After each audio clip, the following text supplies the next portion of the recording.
So a lot of us put our identity in things that are not secure.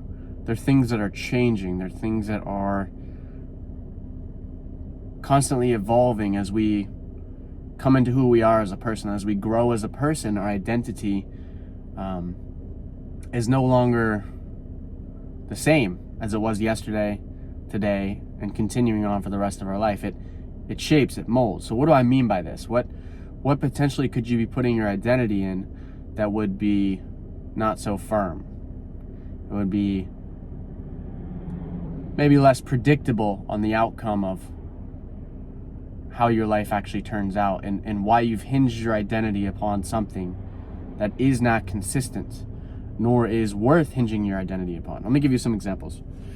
So first one I have is your status, your community, your family, where you come from, what you represent in the form of your surroundings, right? This could be your family, this could be your friends.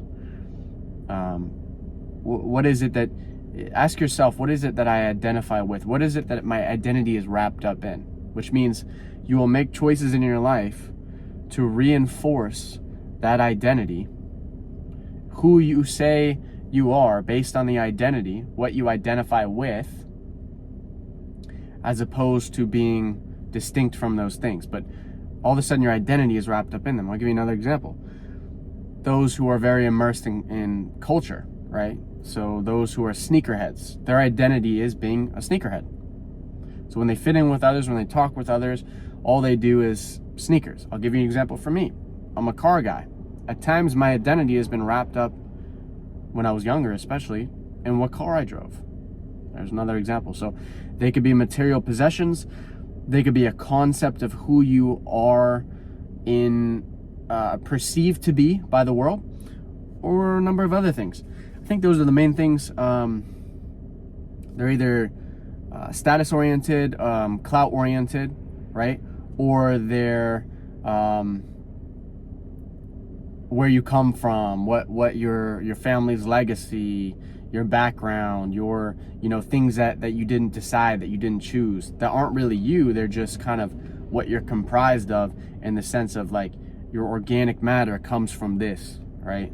So it's not that you've evolved into something special. You just see yourself as special because of your lineage, or your family standing, or where you place in your town, how much people look up to you, respect you. So they could be hinged upon things like respect, admiration, things like that. And a lot of times that's what human beings do. That's what we do. And so that's all empty. That's all hollow. It's not really going to fulfill us. So what happens is, when you don't have a firm identity of who you are, you don't know who you were created to be, who the Creator said that you were, right, outside of your own opinion of yourself. You get wrapped up in trying to please others, when ultimately at the end of the day, the ones you're trying to please, more often than not, are not pleased with you, at least to the extent that you want to be seen. You want to be heard. You want to be appreciated for who you are, yet you're being appreciated for something that you're not. You're being appreciated for something that you're identifying with that isn't you, right? So it's not genuine. It's not authentic relationship. So we got to find authentic relationships for us to really feel the best version of ourselves, and the most like, man, I can actually breathe. I don't got to put on a front. I don't got to pretend. I don't got to make stuff up. That's a burden we should not bear. So I'll end it on this, because I'm running out of time on this one. Bible says, a man is as he thinketh.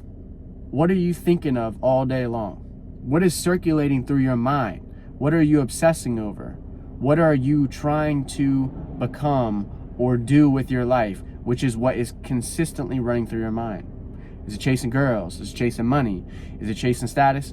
Is it chasing looking dope, right? Looking fresh when I walk out the house? Is it chasing getting dopamine hits from people looking at you? What are you chasing? Because that's what you are. That's so the Bible says that's what you are. So when you chase the things of the world, the things of the material, you're going to be empty, because it's not meant to fulfill you. It goes away. It dies. It corrodes, right? So I'll leave it at that.